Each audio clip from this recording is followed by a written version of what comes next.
In Jeremiah's original prophecy about the 70 years, we found two important points. The first is, the 70 years would be a time of Babylonian dominance and ascendancy, a time when the nations would serve the Babylonian superpower. The second is, the end point of the 70 years was not the return of the exiles to Jerusalem, but rather when the kingdom of Babylon was punished. This punishment occurred in the year 539 BC, when Cyrus the Great overthrew Babylon. If the 70 years ended in 539 BC, the question is, when would they begin? If we take the year 539 BC and go back 70 years, we come to the year 609 BC. What event would mark the beginning of the 70 years? It would have to be a significant event that would mark the time when the nations would begin to serve Babylon. Was there such an event in 609 BC? History answers in the affirmative. Up until then, Assyria had been the superpower of the day. The Neo-Babylonian kingdom overthrew Assyria's capital Nineveh in 612 BC. However, the Assyrian Empire carried on, and the city of Haran became the stronghold of her last king. But in 609 BC, Babylon conquered Haran, and Assyria ceased to exist as an independent nation, and its king disappeared from history. John Bright, in his book A History of Israel, says, "But in 610, the Babylonians and their allies took Haran, and Ashurbanipal, with the wreckage of his forces, fell back across the Euphrates into the arms of the Egyptians. An attempt in 609 to retake Haran failed miserably. Assyria was finished."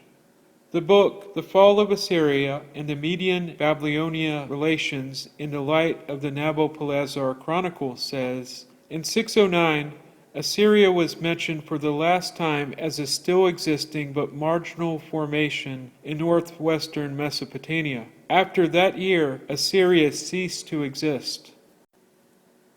From the time Babylon overthrew Assyria's last stronghold until Babylon itself was overthrown was a period of 70 years.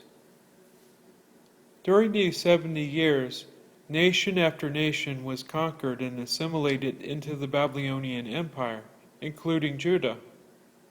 Therefore, one interpretation of the 70 years is that it was the time of Babylonian dominance, the 70 years for Babylon, the period from 609 BC to 539 BC.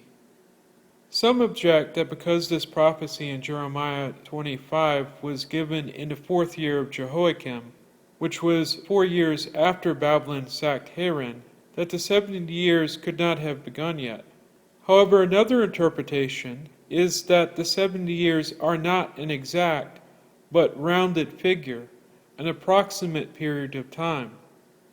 If that is the case, we do well to note that the 4th year of Jehoiakim is 605 BC. In that year, the crown prince Nebuchadnezzar defeated Egypt as well as the remnants of the Assyria forces at the Battle of Carchemish and gained control of Syria, Asia Minor, northern Arabia, and Palestine. These lands remained in Babylonian hands for 66 years, up until the year 539 BC. In review, we have found that the Bible says that the 70 years are a period of time when the nations would serve Babylon as their superior authority, and would end when Babylon itself was called into account, which occurred when the kingdom was overthrown in 539 BC. We have presented two interpretations of the 70 years. The first is an exact period of 70 years from 609 BC to 539 BC, the time from when Babylon decisively overthrew Assyria's last king and its capital until Babylon itself was overthrown.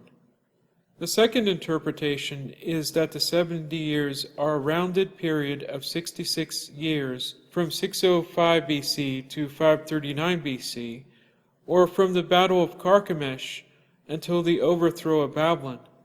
Since a return of the Jews to Jerusalem in 537 BC is conjecture and not scriptural, and the end point of the 70 years is 539 when Babylon is called into account, It cannot be said that the Bible proves or supports 607 as a marked date in Bible chronology.